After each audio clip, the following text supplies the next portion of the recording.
तो क्या ये +2 से +3 में ऑक्सीडाइज हो जाएगा? Yes sir. तो कैसे बिहेव करेगा? सर ये वाला नहीं, वो जो आपने चेंज किया था ना 4s2 से 3d4 में दे दिया था इलेक्ट्रॉन। ये तो बेटा कॉपर और क्रोमियम एक्सेप्शन है, इसमें क्या होगा, दोनों हाफ फिल्ड हो गए ना तो स्टेबल हो जाते हैं। 4s1 भी हाफ फिल्ड हो गया और 3d5 भी हाफ फिल्ड हो गया, इसलिए कॉपर में ही होती, क्रोमियम में ही होती है कॉन्फ़िगरेशन। ठीक है, ओके सर। अगला क्वेश्चन लिखेंगे बेटा, very important. Out of Fe+2 and Cr+2, which is the better reducing agent and why?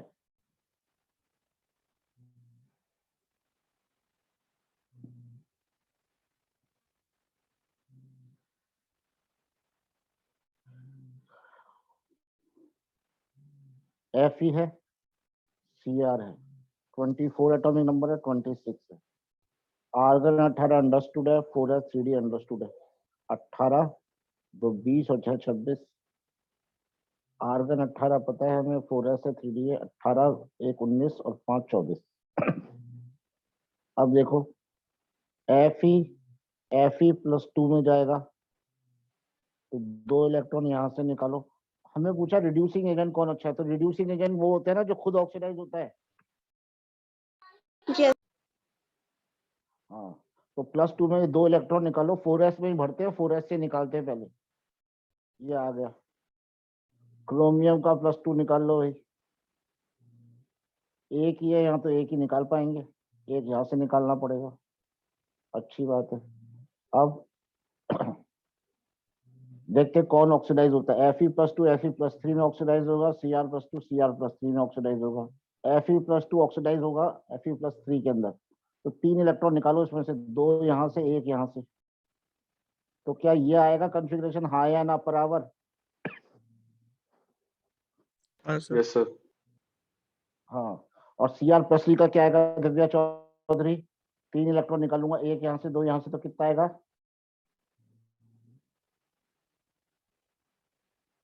यही आएगा, बाकी बच्चे बोलो। Yes sir. हाँ जी सर। हाँ, तो क्या मुझे बताओ D5 ज्यादा स्टेबल है या D3 स्टेबल होती है? अब आप बोलोगे सर एक्वस तो दिया हुआ नहीं है, तो एक्वस नहीं दिया हुआ तो भी एक्वस ही मानते हैं, तो कौन सा स्टेबल है? D3। D3 ज्यादा स्टेबल है, D3 ज्यादा स्टेबल है, तो D3 ज्यादा स्टेबल है, इसलिए पहले Cr+2 Cr+3 में ऑक्सीडाइज होगा, इसलिए Cr+2 बेटर रिड्यूसिंग एजेंट हुआ। हाँ या ना? यस। क्लियर हुआ या नहीं हुआ? हो गया? तो एक बार मुझे दृष्टि खटाना एक्सप्लेन करेगी।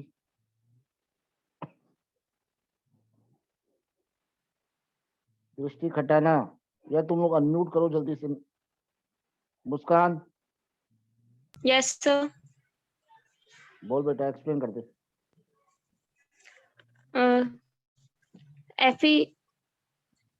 Fe2 Fe3 में जब ऑक्सीडाइज हुआ तो वो 3d6 से 3d5 में चला गया, और Cr2 जब Cr3 में ऑक्सीडाइज हुआ तो वो 3d3 में चला गया, और एक्वस स्टेट में 3d3 ज्यादा स्टेबल होता है d5 से।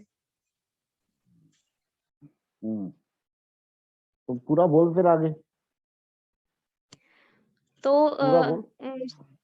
तो Cr अच्छा रिड्यूसिंग एजेंट है।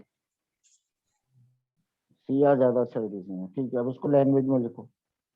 सर हाँ सर आपने बोला अगर एक्वस स्टेट दी हुई नहीं है तब भी अपन को एक्वस स्टेट में ही मानना है, तो सर हाँ, ऐसा D3 को कौन ज्यादा स्टेबल करना है। सर, तो कौन से टाइम पे अपन D5 को ज्यादा स्टेबल मानेंगे? गैसियस स्टेट में, डी ब्लॉक चैप्टर में एक्वस के हिसाब से आंसर जाता है। Okay sir.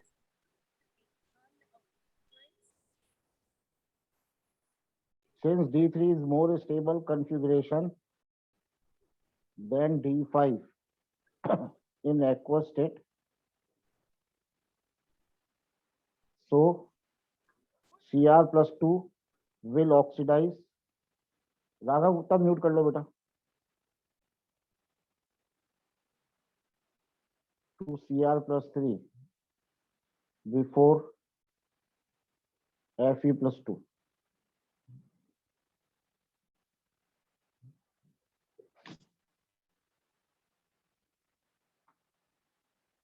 Into Fe+3. Hence, Cr is a beta reducing agent.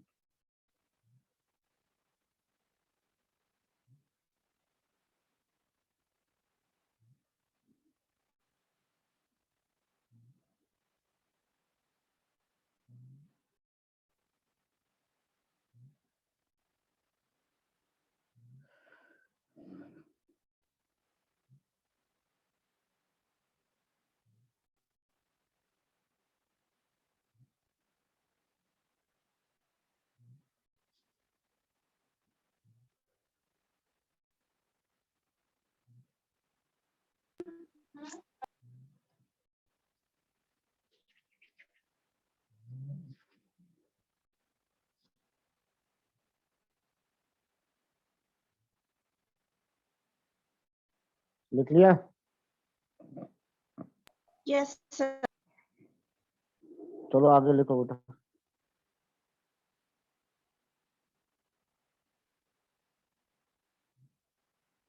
मुझे एक बार बताओ, क्या D10 कॉन्फ़िगरेशन स्टेबल होती है ना? Yes, sir. Yes, sir. फिर भी why Cu+1 is not stable? D10 ज्यादा स्टेबल होती है D9 से, पर कॉपर के केस में ऐसा नहीं होता, एक्सेप्शन हो जाता है. Why Cu+1 is not stable in aqueous solution या aqueous state? Cu की कॉन्फ़िगरेशन होती है आर्गन 18, 29 एटॉमिक नंबर है, 18, 1, 19 और 10, 29.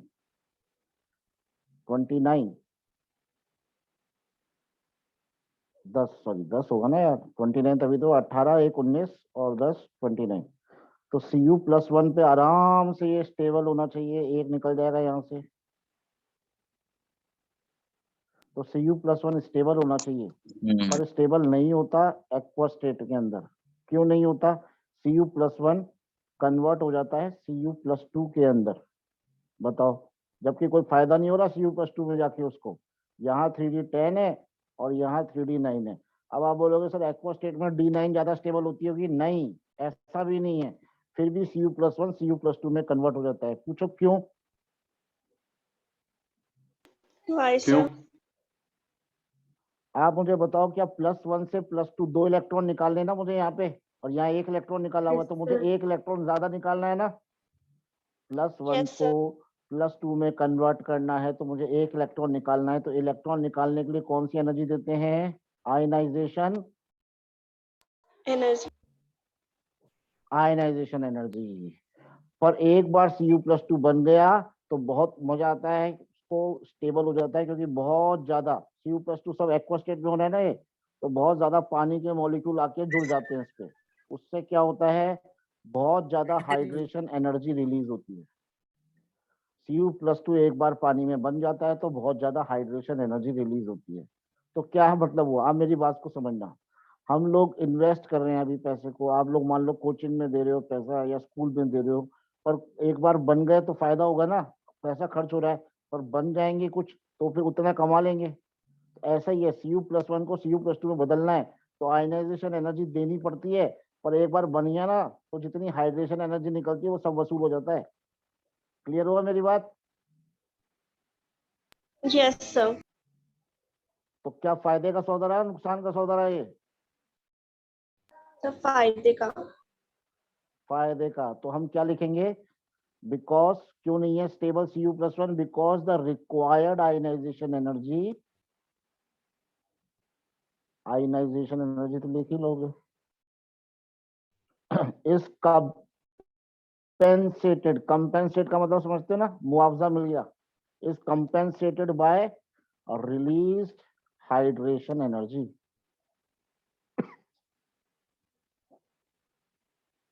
Required ionisation energy is compensated by release hydration energy, ये लिखे, इसलिए Cu+1 स्टेबल नहीं होता।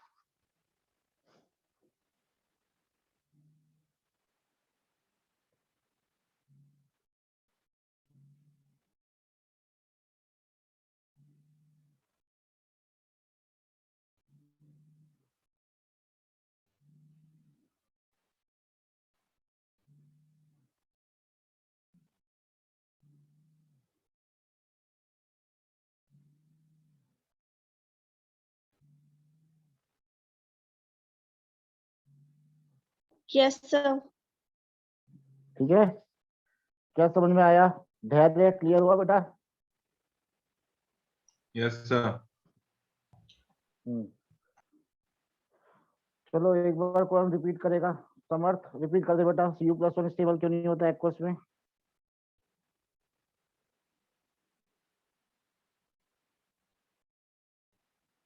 अरे यार इतना धीरे धीरे तुम बोलोगे। गंधर्व, हीना, कोई बोलो। Priyanshi, sir Yes, sir. हाँ बोलो बेटा, क्यों नहीं होता Cu+1 स्टेबल? सर क्योंकि जो आयनाइजेशन एनर्जी देते हैं, मतलब Cu+ सर आपकी आवाज है ना बहुत धीरे आ रही है सर, बिल्कुल सुनाई नहीं दे रही। अरे यार क्लियर तो आ रही है आवाज, मेरी धीरे आ रही है क्या आवाज? सर क्लियर है एकदम, तो क्रिस्टल सर क्लियर। सब कुछ क्लियर है। क्या यार यश, तू कहीं सही जगह बैठ भाई। डिस्टर्ब कर। अमन बोलो बेटा, जल्दी बोलो। प्रियांशी जल्दी बोल बेटा। सर क्योंकि कम जो बोला कर, Cu+ कम। होता है वो Cu+2 बन जाता है। क्यों? जबकि Cu+2 में तो स्टेबल भी नहीं है, कॉन्फ़िगरेशन Cu+1 की ज्यादा है, फिर क्यों बन जाता है? सर वो क्योंकि उधर हाइड्रेशन एनर्जी ज्यादा बनती है। ज्यादा मिल जाती है, और किसको किससे ज्यादा मिलती है? जो देनी पड़ती है, कौन सी देनी पड़ती है? Ionisation energy. हाँ, तो अब इसको पूरा करेंगे सेंटेंस को। एक्चुअली होती क्या, रिएक्शन क्या होती है? Cu+1 Cu+2 में जाता है, और साथ में आप लोग ये भी लिख लो, Cu भी बन जाता है। तो Cu+1 Cu+2 में ऑक्सीडाइज हो जाता है, और Cu+1 Cu में रिड्यूस भी हो जाता है। तो आप लोग पूरा सेंटेंस लिख लो। सो Cu+1 गेट्स डिस्प्रपोर्शनेटेड। एक ही चीज का ऑक्सीडेशन, कॉपर का ही हो रहा है रिडक्शन, कॉपर का ही हो रहा है ऑक्सीडेशन। +1 से +2 ऑक्सीडेशन, +1 से 0 रिडक्शन। तो एक ही चीज के ऑक्सीडेशन रिडक्शन को डिस्प्रपोर्शनेशन कहते हैं। So Cu+1 just disproportionates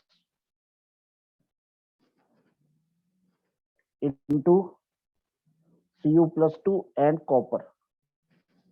बस, ये इतना भी नहीं लिखो आप, तो बस लिख देना required ionisation energy compensated by release hydration energy, तो भी बहुत है। हाइड्रेशन एनर्जी आयनाइजेशन एनर्जी से ज्यादा है। खेल खत्म।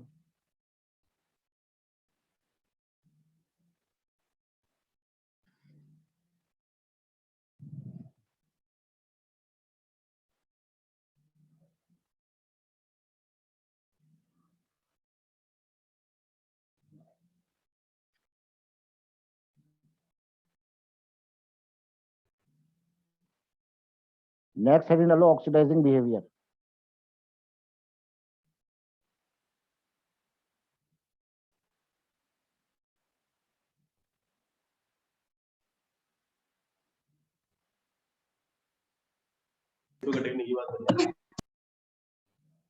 ऑक्सीडाइजिंग बिहेवियर का मतलब क्या होता है? देखना, मेरी बात को सुनना। क्या Mn+2 यहाँ Mn+7 में गया तो ऑक्सीडाइज हुआ है, हाँ या ना? Yes sir. ठीक है। अच्छा, इसको अगर मैं उल्टा ले लूं, Mn+7 Mn+2 में गया है तो रिड्यूस हुआ है, यस सर। और रिड्यूस होने वाला ऑक्सीडाइजिंग एजेंट होता है। इसके पास 7 इलेक्ट्रॉन कम है और इसके पास 2 इलेक्ट्रॉन कम है, तो क्या बोलूं? अगर ये 5 इलेक्ट्रॉन ले लेगा, ऐड कर दूं 5 इलेक्ट्रॉन Mn+7 में, तो क्या ये Mn+2 बन जाएगा ना? कैसे? Mn के पास 7 इलेक्ट्रॉन कम थे +7 में, 5 तुमने दे दिया, अब कितने कम रह गए? बस दो ही तो कम रह गए, यस सर। ठीक है। तो ऑक्सीडाइजिंग एजेंट कौन होता है? जो इलेक्ट्रॉन लेता है, नोट डाल के लिखेंगे। Oxidising agent is the one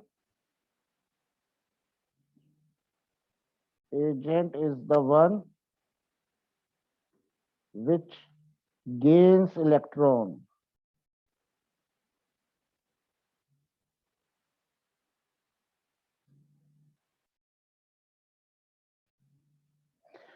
oxidising agent वो होता है जो गेन करता है इलेक्ट्रॉन, रिड्यूसिंग एजेंट वो होता है जो लूज करता है electron.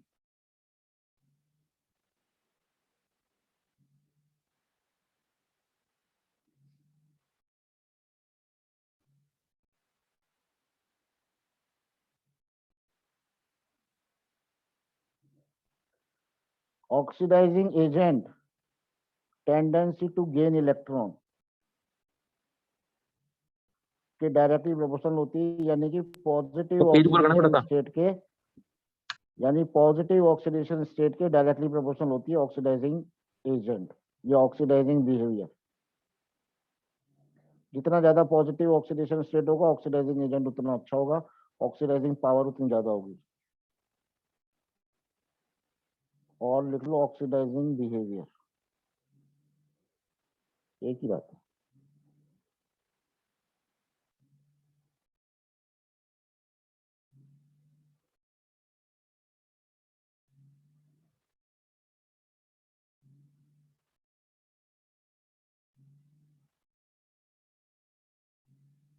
Yes sir.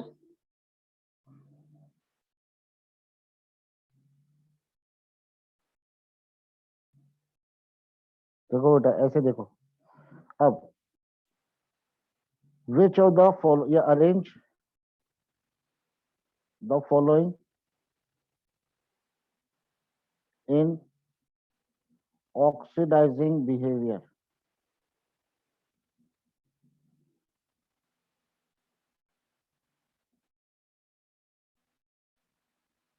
MnO4 minus, MnO2 और MnO।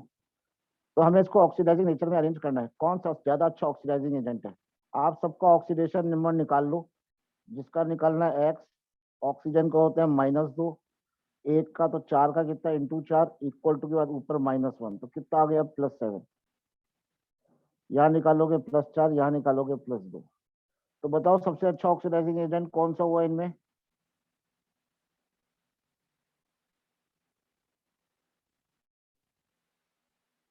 बोलो। MnO। फर्स्ट वाला। हाँ, फर्स्ट वाला। और सिंपल सी बात है, ट्रिक है, ज्यादा ऑक्सीजन ज्यादा अच्छा ऑक्सीडाइजिंग एजेंट, ज्यादा ऑक्सीजन ज्यादा अच्छा ऑक्सीडाइजिंग एजेंट। यहां भी अरेंज करो।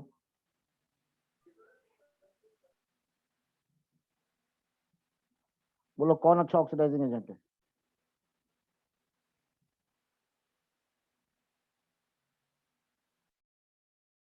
थर्ड वाला। सेकंड। हाँ, थर्ड वाला। Okay. +6 +3 +2, वैसे भी ज्यादा ऑक्सीजन ज्यादा अच्छा ऑक्सीडाइजिंग एजेंट।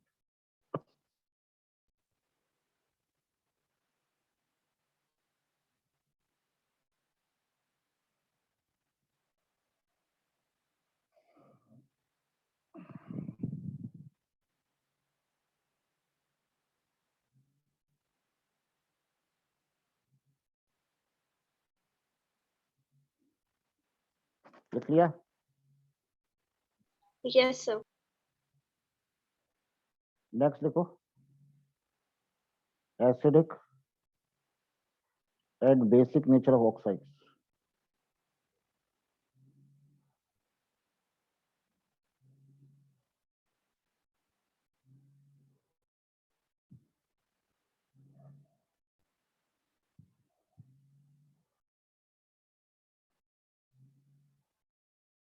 एसिड्स कौन होते हैं? Acids tendency to gain electrons, जो इलेक्ट्रॉन लेते हैं वो एसिड होते हैं, यानी कि पॉजिटिव ऑक्सीडेशन स्टेट ज्यादा होगा, एसिडिक नेचर ज्यादा होगा।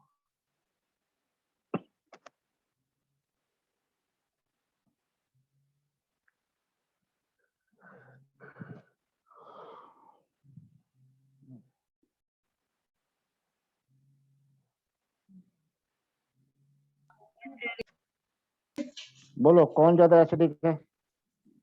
यस थर्ड थर्ड वाला।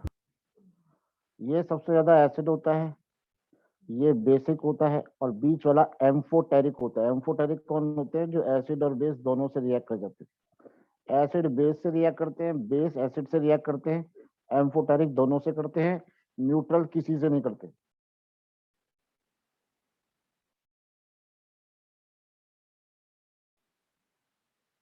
CrO, Cr2O3, CrO4-, कौन सबसे ज्यादा एसिडिक है?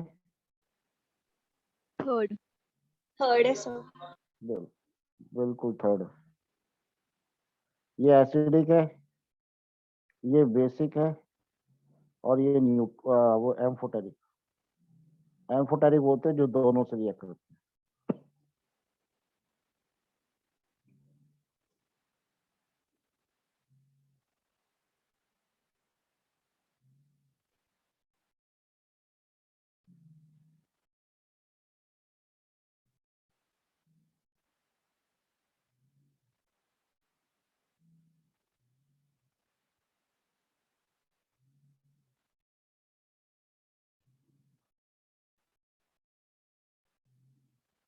Yes sir.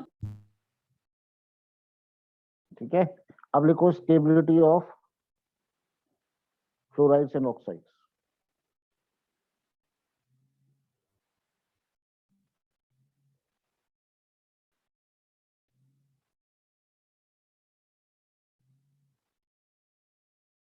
इसका क्या मतलब है टॉपिक ऑक्सीडेशन स्टेट के अंदर ही है। क्या मतलब है इसका? देखो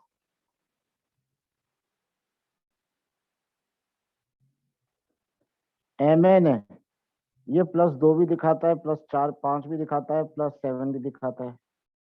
क्रोमियम है, +2 3 भी दिखा रहा है, +6 भी दिखा रहा है, +1 भी दिखा रहा है, +3 भी दिखा रहा है, +6 भी दिखा रहा है। मगर जो ज्यादा ऑक्सीडेशन स्टेट्स होती हैं, वेनेडियम +3 भी दिखाता है, +5 भी दिखाता है। ज्यादा ऑक्सीडेशन स्टेट जो होती है वो ऑक्सीजन के साथ या फ्लोरीन के साथ ही दिखाई जाती है।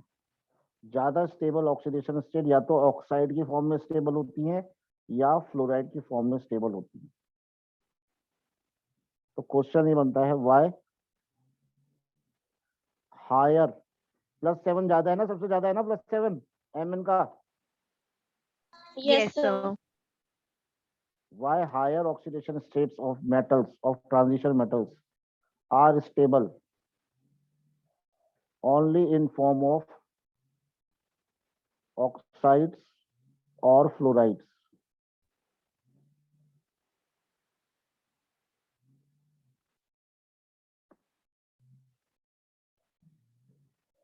पहले यहाँ लिख लो।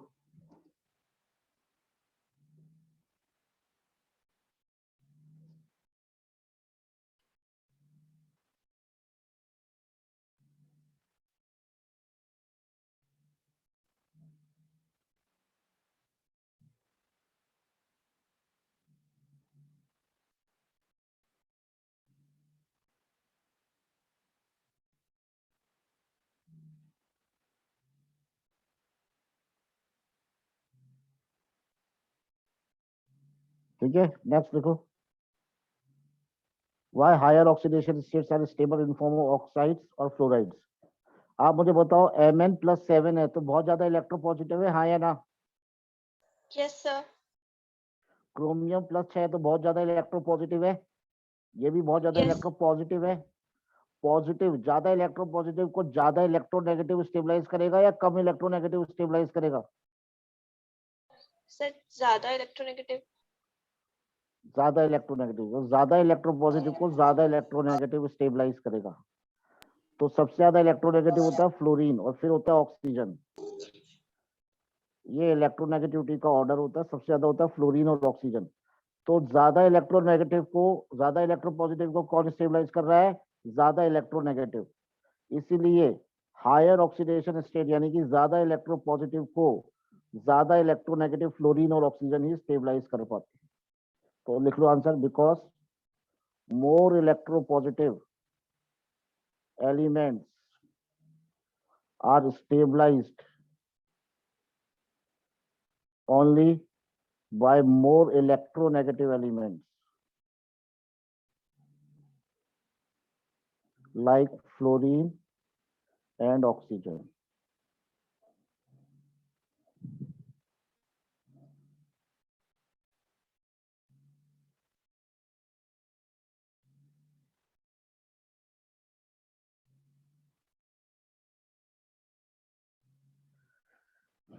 लिख लिया?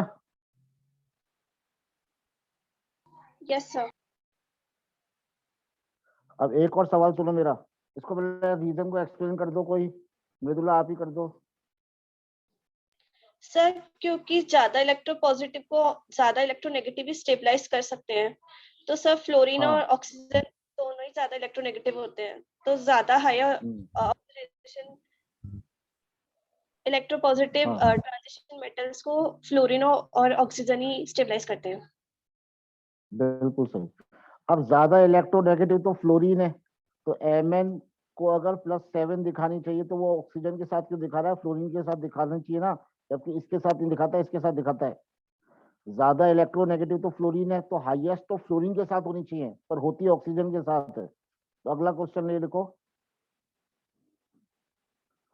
Although fluorine is more electronegative than oxygen, yet highest oxidation states are more stable in form of oxides, not fluorides. तो इसका रीजन ये है, ठीक है फ्लोरीन ज्यादा इलेक्ट्रोनेगेटिव है, पर ऑक्सीजन की क्वालिटी है कि वो मल्टीपल बॉन्ड, डबल बॉन्ड बना सकता है, जो कि ज्यादा स्टेबल होता है सिंगल बॉन्ड से। फ्लोरीन तो अकेला सिंगल बॉन्ड ही बना सकता है, जो कम स्टेबल है। क्लियर हुआ कायनात? Yes sir. हाँ, रीजन बोलो, because oxygen can form double bond या मल्टीपल बॉन्ड कहेंगे इसको, ठीक है? Yes sir. जबकि फ्लोरीन नहीं बना सकता। तो Mn बनाएगा ये, और Cr भी देखो, यहाँ भी CrO4-2 में भी डबल बॉन्ड बना रहा है ऑक्सीजन। तो MnO4- हो चाहे CrO4-2 हो, ऑक्सीजन डबल बॉन्ड बनाता है, फ्लोरीन नहीं बनाता है। ये हो गया खत्म आज का टॉपिक, द एंड।